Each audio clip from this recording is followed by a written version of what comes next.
नमस्ते विद्यार्थी मित्रांनो, आज आपण इयत्ता 7वी मधील इतिहास विषयाचं चौथं प्रकरण अभ्यासणार आहोत आणि ह्या चौथ्या प्रकरणाचं नाव आहे शिवपूर्वकालीन महाराष्ट्र. या शिवपूर्वकालीन महाराष्ट्राचे आपण दोन भाग अभ्यासलेले आहेत आणि आज आपण तिसऱ्या आणि शेवटच्या भागाकडे वळणार आहोत. परंतु त्या अगोदर थोडीशी पार्श्वभूमी आपण समजून घेऊया. भारताच्या बाहेरील ज्या पाश्चात्य शक्ती होत्या ह्या भारतामध्ये आल्या आणि भारताबरोबर त्याच्याच पाठोपाठ धर्म सुद्धा आले आणि या धर्मांमुळे भारतामध्ये अराजकता निर्माण झाली आणि त्यातूनच वेगवेगळ्या प्रांतामध्ये वेगवेगळ्या प्रकारच्या अशा संतांची निर्मिती झाली आणि लोकांमध्ये समन्वय घडवून आणण्याचं काम जे आहे ह्या संतांनी केलेलं आहे. आणि आपण महाराष्ट्रामध्ये असणाऱ्या संतांसंदर्भात आणि त्यांनी केलेल्या कार्यासंदर्भात या प्रकरणामध्ये माहिती पाहत आहोत.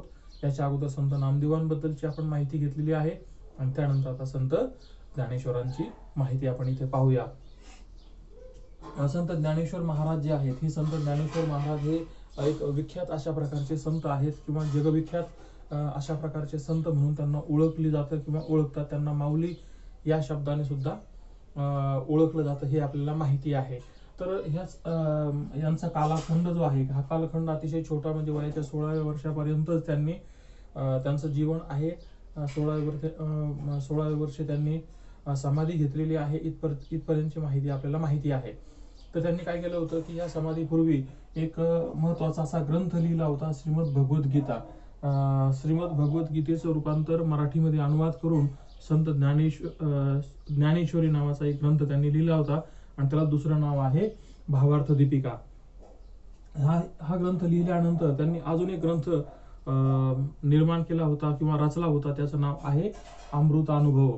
या अमृतानुभवामध्ये त्यांनी भक्ती मार्गाचं विशेष महत्व जे आहे ते विशेष महत्व आपल्याला इथे पटवून दिलेलं आहे. आपल्याला सर्वांना माहिती आहे की गीतेमध्ये सुद्धा सांगितलेलं आहे की भक्ती मार्ग हा श्रेष्ठ मार्ग आहे मोक्ष मिळवण्यासाठी, आणि म्हणून त्या मार्गाचं विशेष अशा प्रकारचं महत्व जे सर्वसामान्यांना पटवून देण्यासाठी या ग्रंथाची त्यांनी निर्मिती केलेली आहे. यानंतर सामान्यांना आचरता येईल अशा प्रकारची भाषा जी आहे त्यामध्ये वापरण्यात आलेली आहे किंवा अशा प्रकारची रचना करण्यात आलेली आहे आणि सामान्य माणसाला हे आचरण सोपं गेल्यामुळेच वारकरी संप्रदाय आहे हा वारकरी संप्रदाय महान झालेला आहे. या अगोदरची संस्कृत भाषा होती ही सर्वसामान्यांना समजत नव्हती किंवा जे त्याच्यामध्ये असणाऱ्या गोष्टी आहेत धर्मामध्ये ह्या सर्वसामान्यांना समजतच नव्हत्या आणि हे सगळं समजून देण्याचं काम जे आहे ते संतांनी केलेलं आहे. आणि त्यामुळे संतांनी जो मार्ग नेमलेला आहे किंवा नेमून दिलेला आहे किंवा सांगितलेला आहे तो आहे भक्ती मार्ग, आणि तो सर्वांसाठी सर्व जनतेसाठी अतिशय सुलभ आणि सोपे अशा प्रकारचा मार्ग मानला जातो. तो आचरणासाठी एकदम सोपा आहे, म्हणून वारकरी संप्रदाय हा महान झालेला आहे. वारकरी संप्रदायाला धर्माची प्रतिमा मिळवून देण्याचं काम सुद्धा श्री ज्ञानेश्वर महाराजांनी केलेलं आहे. वारकरी संप्रदायाला धर्माची प्रतिष्ठा मिळवून देण्याचं काम या ठिकाणी संत ज्ञानेश्वर महाराजांनी कशा पद्धतीने केलेलं आहे तर आपण याच्यावर पाहिलं की शीख संप्रदाय होता, जैन संप्रदाय होता, बौद्ध संप्रदाय होता आणि पुढे जाऊन त्यांचा एवढा विस्तार झाला की त्याचं धर्मामध्ये रूपांतर झालं. अशाच पद्धतीने आपण नामदेव महाराजांबद्दल सुद्धा पाहिलं की नामदेव महाराजांनी वारकरी संप्रदायाचा विस्तार हा महाराष्ट्रापासून तर पंजाब पर्यंत विस्तृत केला आणि सर्व संत जे आहेत या संतांनी सुद्धा महाराष्ट्रभर परिभ्रमण करून या मार्गाचा जो आहे प्रचार प्रसार केलेला होता. म्हणून वारकरी संप्रदाय याला धर्माची प्रतिष्ठा मिळवून देण्याचं काम संत ज्ञानेश्वर महाराज यांनी केलेलं आहे. यानंतर त्यांच्यावर उदात्त संस्कार असणार अशा प्रकारचं जे पसायदान आहे हे पसायदानाची रचना जी आहे त्यांनी ज्ञानेश्वरीमध्ये केलेली आहे आणि ही प्रार्थना त्यांची आपण सर्वांनी पाहिलेली आहे की याच्यामध्ये संपूर्ण विश्वा संदर्भामध्ये माहिती दिलेली आहे की सर्व विश्वामध्ये शांती कशा पद्धतीने नांदेल अशा पद्धतीचं रचना जी आहे ती त्यांनी या पसायदानाच्या माध्यमातून केलेली आहे. संत ज्ञानेश्वरांचा जर इतिहास पाहिला तर त्यांचे आई आणि वडील यांच्या हे गेल्यानंतर त्यांचे भाऊ आणि हे स्वतः लहान असताना देखील यांनी वेगवेगळ्या गावांमध्ये जाऊन जे आहे ते आपलं जीवन एकदम हलाखीमध्ये आणि वाईट स्थितीमध्ये घालवण्यात आलेलं होतं. त्यांना समाजाकडून वाळीत टाकण्याची प्रक्रिया त्या ठिकाणी झालेली होती. या संदर्भातली माहिती आपल्याला थोडीफार प्रमाणामध्ये आहेच. तर अशा प्रकारच्या हलाखीची स्थिती आणि प्रतिकूल स्थिती असताना सुद्धा त्यांनी आपला जीवनाचा जो मेन एम आहे किंवा ध्येय आहे, हे ध्येयापासून ते विचलित झालेले नाही. त्यांनी त्यांचं ध्येय प्राप्त केलेलं होतं किंवा आहे. तर ह्या संतांनी आपल्याला हे अशा प्रकारचे शिकवून दिलेले आहेत. त्यानंतर त्यांनी काय शिकवून दिली, त्यांच्यानंतर त्यांचे बंधू जे आहेत, या बंधूबद्दलची माहिती पाहूया. निवृत्ती, सोपान, मुक्ताबाई, म्हणजे निवृत्ती आणि सोपान अशा प्रकारचे ते दोन त्यांचे भाऊ आहेत आणि तिसरी त्यांची बहीण आहे, तिचं नाव आहे मुक्ताबाई. हे सर्वच्या सर्व संत मंडळी यांनी सुद्धा आपल्या महाराष्ट्राच्या मराठी भाषेमध्ये अतिशय उत्तम अशा प्रकारचं काव्यरचना करून ठेवलेली आहे किंवा वाङ्मय निर्मिती केलेली आहे. ह्या संदर्भामध्ये आता संत ज्ञानेश्वर महाराजांबद्दल माहिती पाहिल्यानंतर आता आपण पुढे संत एकनाथांबद्दल माहिती पाहूया. संत एकनाथ हे एक जसं ज्ञानेश्वर महाराज आहेत, संत नामदेव महाराज आहेत, तसेच संत एकनाथ महाराज सुद्धा एक महान अशा प्रकारचे संत होते. यांचं जे साहित्य आहे, त्यांनी जे साहित्य निर्मिती केलेली आहे, ही अतिशय विपुल प्रमाणामध्ये किंवा मोठ्या प्रमाणामध्ये साहित्य निर्मिती केलेली आहे. आणि ह्या साहित्य निर्मितीचं एक वैशिष्ट्य अशा प्रकारचं होतं की ते वैविध्यपूर्ण होतं. फक्त एकाच पद्धतीचं त्यांनी वाङ्मय किंवा ग्रंथ तयार केलेले नाहीत, तर अनेक प्रकारचे ग्रंथ त्यांनी निर्माण केलेले आहे, लेखन केलेले आहे. कोणतं लेखन केलेलं आहे पाहूया. यामध्ये त्यांनी अभंग लिहिले, गवळणी लिहिले आणि भारुडे सुद्धा लिहिले आहे. आणि ह्या सगळ्या गोष्टीतून त्यांनी भागवत धर्माचा जो आहे प्रचार प्रसार करण्याचं काम अतिशय चांगल्या पद्धतीने केलेलं आहे. म्हणजे यांच्याकडे असणारं वाङ्मय हे विपुल प्रमाणाचं असून त्याच्यामध्ये वैविध्यता आहे. अभंग, गवळण आणि भारुडे यांचं लेखन त्यांनी केलेलं आहे. आणि भगवत धर्माची त्यांनी मांडणी सोप्या पद्धतीने केलेली आहे. यामध्ये भावार्थ रामायणाचा ग्रंथ सुद्धा त्यांनी लिहिलेला आहे. आणि ह्या भावार्थ रामायणामध्ये त्यांनी रामायणातील लोकजीवनासंदर्भामध्ये विस्तृत अशा प्रकारची मांडणी केलेली होती किंवा केलेली आहे. तर संत एकनाथांचं भावार्थ रामायण आणि त्यानंतर अभंग, गवळणी, भारुडे अशा प्रकारचं विपुल वैविध्यपूर्ण साहित्य आहे. यानंतर त्यांनी भागवत ग्रंथ जो आहे, या भागवत ग्रंथाची निर्मिती सुद्धा केलेली आहे. मराठीमध्ये त्याचा अर्थ अनुवाद जो आहे तो सुद्धा त्यांनी लिहिलेला आहे. अशा प्रकारे अतिशय विविधतापूर्ण म्हणजे ग्रंथाचा मराठीमध्ये अनुवाद, भावार्थ रामायण, लोकजीवन आणि अभंग, गवळणी, भारुडे अशा प्रकारचे अनेक म्हणजे लिखाण जे आहेत वेगवेगळ्या पद्धतीचे हे संत एकनाथांनी केलेले आहे. म्हणून त्यांना महान लेखक असं म्हणण्यात आलेलं आहे. पुढे संत संप्रदाय जो आहे, ह्या संत संप्रदायांनी एक महत्वाची आणि मोठी शिकवण ही आहे ती आपल्याला दिलेली आहे. आपण पाहतो की म्हणजे देवाची आराधना करायची म्हटल्यानंतर आपण प्रपंचापासून दूर राहायचं, हिमालयामध्ये जायचं किंवा वन फिरायचं आणि देवाची आराधना करायची, अशा प्रकारच्या सगळ्या वेगवेगळ्या धर्मामध्ये असणाऱ्या ह्या काही संकल्पना होत्या. ह्या संकल्पनाला या वारकरी संप्रदायांनी दूर करून त्यांनी काय शिकवण दिलेली आहे की तुम्ही काय करू शकता, प्रपंच करून परमार्थ साध्य करू शकता. अशा प्रकारची महान अशी शिकवण त्यांनी दिलेली आहे.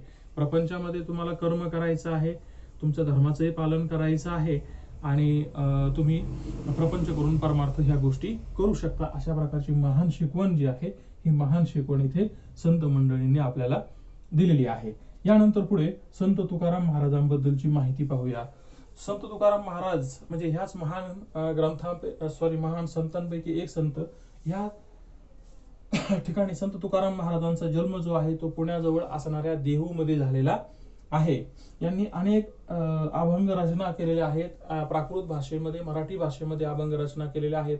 आणि ह्या अभंग रचना वाचल्यानंतर अतिशय प्रसन्न आणि प्रसादित आपल्याला वाटतं. प्रसादित वाटणं किंवा प्रसन्न वाटणं म्हणजे त्यातून आनंद प्राप्त होणाऱ्या अशा प्रकारच्या त्यांच्या रचना ज्या आहेत, अभंग रचना आहेत, ते एक श्रेष्ठ कवी म्हणून सुद्धा ओळखले जातात. अनेक लोक जे आहेत हे PhD किंवा मोठं शिक्षण घेण्यासाठी हे तुकाराम महाराजांचा ग्रंथ जे आहे त्याचं सुद्धा अध्ययन करतात. यानंतर त्यांनी एक महान ग्रंथ लिहिला आणि त्या ग्रंथाचं नाव आहे तुकारामाची गाथा. कोणता आहे? तुकारामाची गाथा नावाचा एक ग्रंथ लिहिलेला आहे आणि हा सुद्धा मराठी भाषेमध्येच त्यांनी लिहिलेला आहे. प्राकृत भाषा म्हणजेच मराठी भाषा, प्राकृत भाषेमध्येच लिहिलेले आहेत.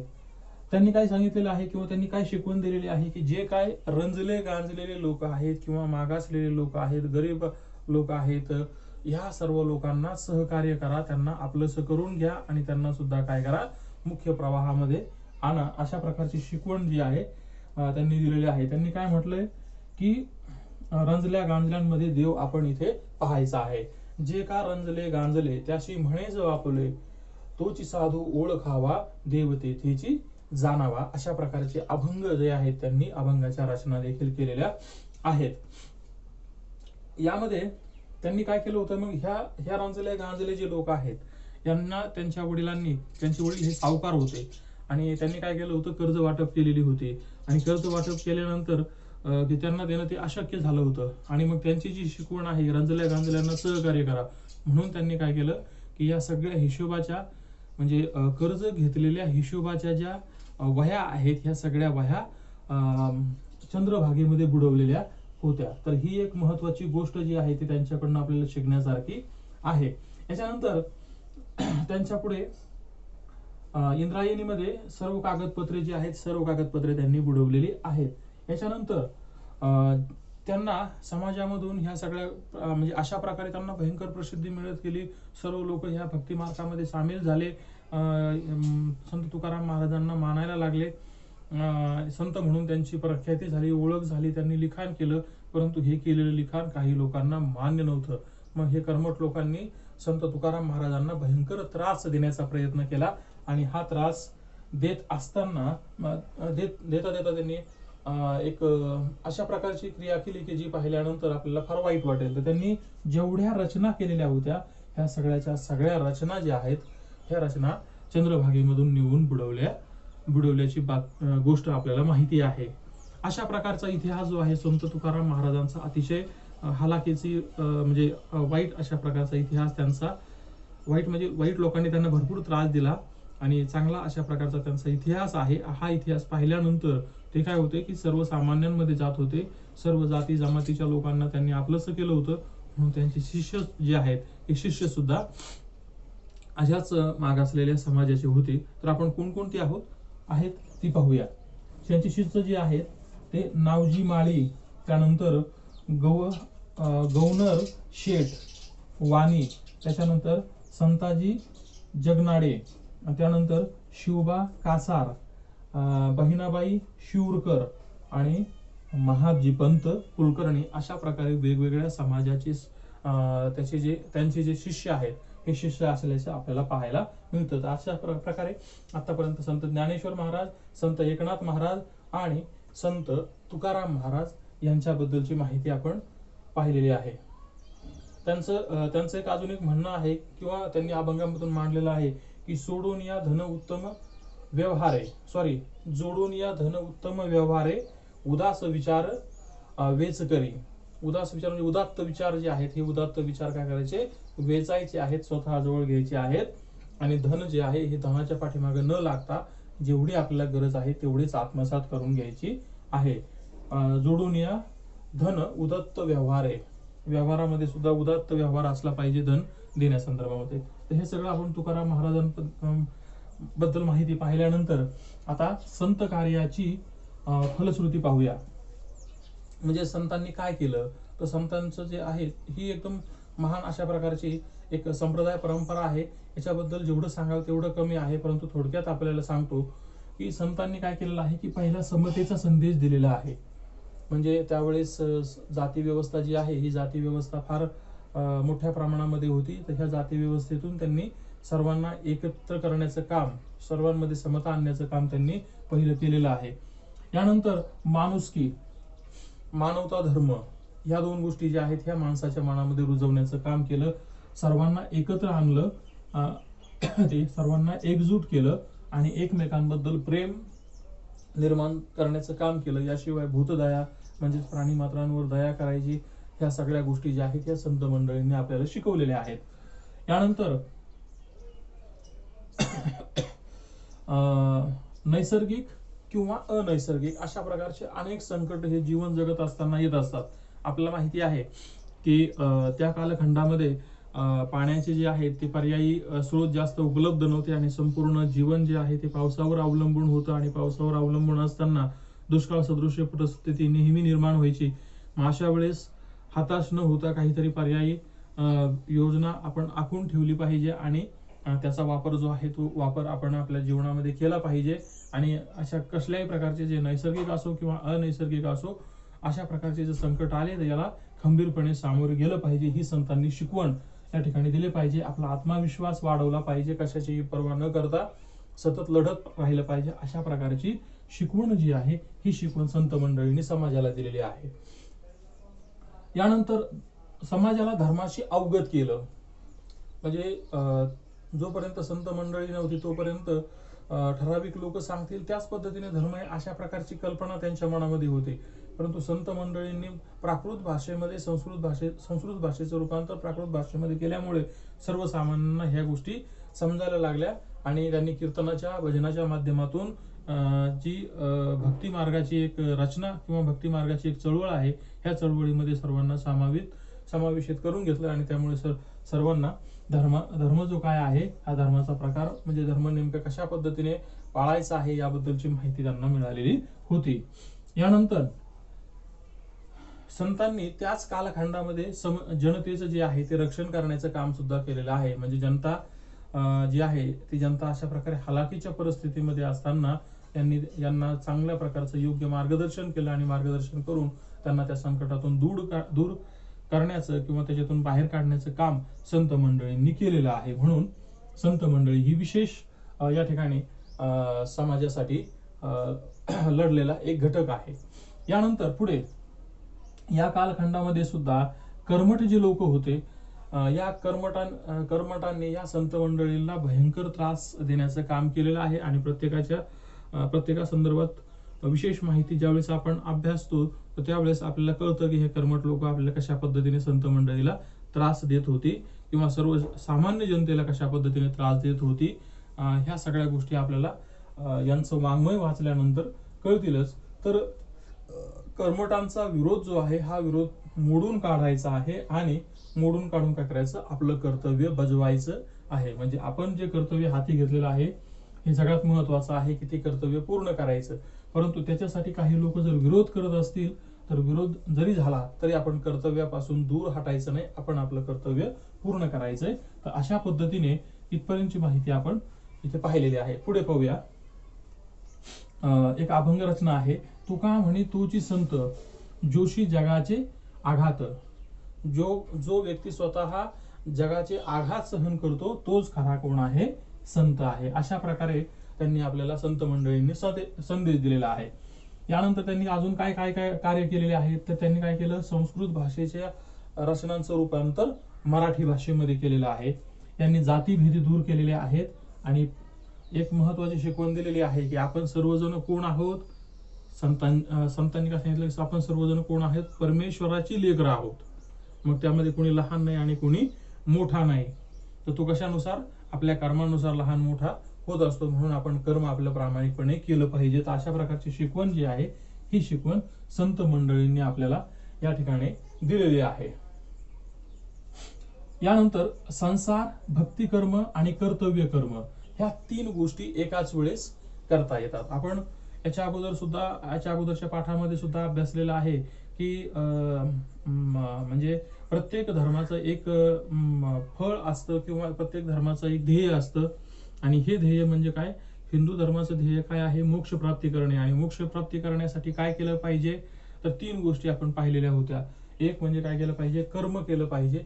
दुसरा मार्ग आहे ज्ञान मिळवण्याचा आणि तिसरा मार्ग आहे भक्तीचा. आणि ह्या तीनही मार्गातून आपल्याला काय मिळतो मोक्ष मिळतो. आणि मोक्ष प्राप्तीतील सर्वात श्रेष्ठ मार्ग जो आहे तो श्रेष्ठ मार्ग कोणता आहे भक्ती मार्ग आहे. तर या ठिकाणी जी आपल्याला तुकाराम महाराजांनी शिकवण दिलेली होती की तुम्ही काय करू शकता संसार करता करता सुद्धा परमार्थ करू शकता. तर आपण काय इथं ती शिकवण पुन्हा आपल्याला देण्यात आलेली आहे की संसार करता करता तुम्ही काय करू शकता भक्ती करू शकता आणि कर्म सुद्धा तुम्ही करताच. कर्म केल्याशिवाय तर पोट भरणार नाही. म्हणजे कामही करायचं आहे, संसारही करायचा आहे आणि त्याचबरोबर भक्ती सुद्धा करायची आहे.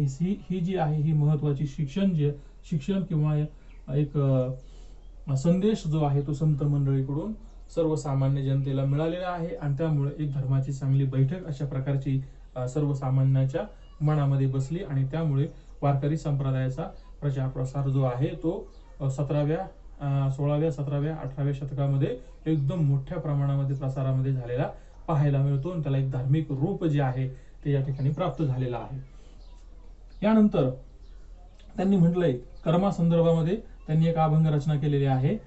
कांदा मुळा भाजी अवघी विठाई माझी. कांदा मुळा भाजी अवघी विठाई माझी. यामध्ये आपल्याला जेवण खावण आहे किंवा कर्म आहे, गोष्टी कमवायच्या आहेत, या सगळ्या गोष्टी जरी आपण करत असेल तरी सुद्धा विठाई जी आहे किंवा आपलं जे दैवत आहे ह्या दैवताला कधी विसरायचं नाही. ह्या सगळ्या गोष्टी पाहिल्यानंतर संत रामदासांबद्दल माहिती आपण इथे पाहूया.